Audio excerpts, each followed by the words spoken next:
If you think your job is the pits, let me introduce you to a profession that took that concept literally. Gong Farmers, or as I like to call them, poop pioneers, were the sanitation engineers of the 16th and 17th centuries. Except instead of a sleek company van and a uniform, they had a bucket, a shovel, and what I assume was an ever-dwindling will to live.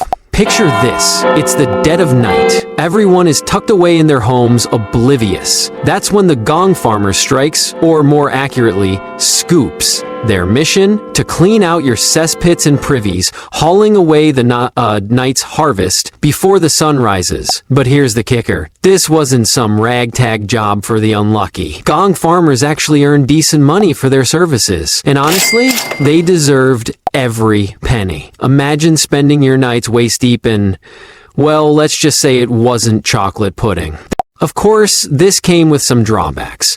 Gong Farmers weren't exactly the toast of the town. In fact, they were required to live on the outskirts of the city, away from the respectable folk. Probably because no one wanted to bump into them at the market and accidentally shake hands. Now, you might think surely they had gloves or protective gear. This was the 1500s, people. The best protective gear they had was rolling up their sleeves and hoping for the best. And because their work was so vital, seriously, someone had to do it. They were actually forbidden from working any other job. Yep, being a Gong Farmer was a full-time gig. Talk about job security. And sanitation aside, let's not forget the occupational hazards. Disease, foul air, known as miasma back then, and the occasional pit cave-in were all in a day's work. Oh, and let's not overlook the social hazard. Dating. Imagine trying to explain this career choice to a potential suitor. So, what do you do for a living? Oh, you know, I'm in waste management, medieval waste management. But let's give credit where it's due. Gong Farmers were unsung heroes. Without them, cities would have been overrun with waste. Literally. And the fact that they endured all this, night after night, makes your Monday morning commute look like a luxury spa day.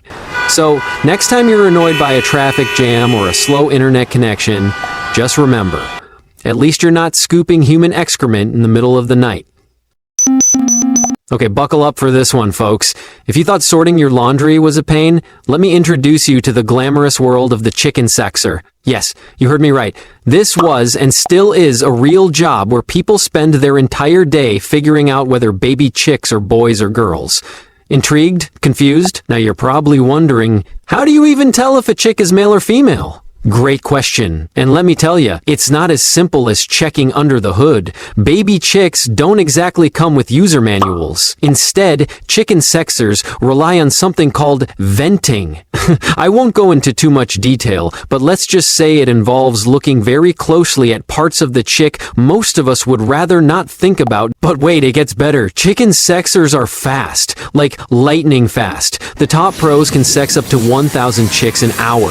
That's about one chick every 3 seconds.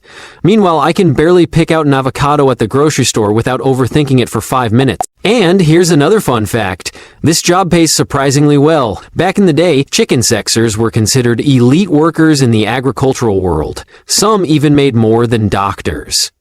So, while you're out there racking up student loans, there's someone out there getting paid 6 figures to sort baby birds. So why does anyone care about the gender of a chick? Turns out, in the poultry industry, it's a big deal.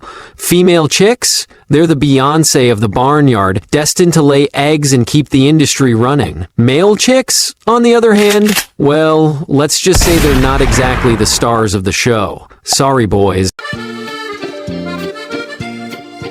Now, let's talk about hats. No, not your average baseball cap or sun hat. We're talking 18th century European hats. The bigger, the better. Feathers? Absolutely. Flowers? Essential. A literal model ship perched on your head? Now we're talking royalty level fashion. But as you might imagine, this trend got a bit out of hand. And so the job of the great hat inspector was born. Yes, in 18th century Europe, there were people whose entire job was to regulate the size and extravagance of hats. Their mission?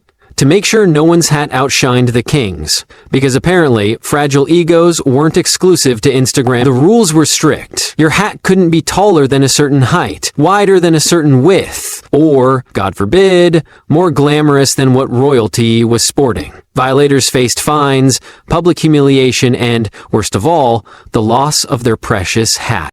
Wait, so you're telling me I could go to jail over a hat? Not jail, exactly. But your hat could be confiscated, which in 18th century Europe was basically the same thing. Now here's where it gets hilarious. The inspectors themselves, they didn't always play fair. Some were bribed to overlook certain oversized hats. Others were so obsessed with their jobs they'd measure hats down to the last feather just to catch someone breaking the rules. Imagine explaining this to your family. Yes, father, I've become a hat inspector. A noble profession. No, mother, I don't chase criminals. The creativity people came up with to bypass these rules, unbelievable. Hidden compartments in hats, detachable feathers, collapsible brims. It was basically the James Bond gadgets of the fashion world.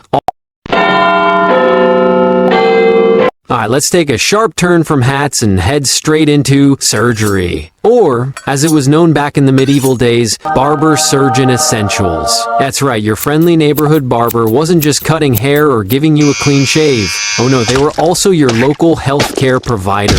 Need a tooth pulled? Barber. Got a nasty wound? Barber. Feeling a little too full of blood? You guessed it, barber. And here's the kicker. They weren't even required to have medical training. In fact, most barber surgeons learned on the job. It was a classic case of, oh, your leg is rotting? Let me see if I can figure this out. And by figure it out, I mean chop it off and hope for the best. Did anyone survive this? Shockingly, some did, but that's only because infections hadn't had time to set in before they threw a bandage on and called it a day. Anesthesia, that's cute. Painkillers, a stiff drink maybe, and no, there weren't any follow-up appointments. If you made it home alive, congrats. You were officially cured.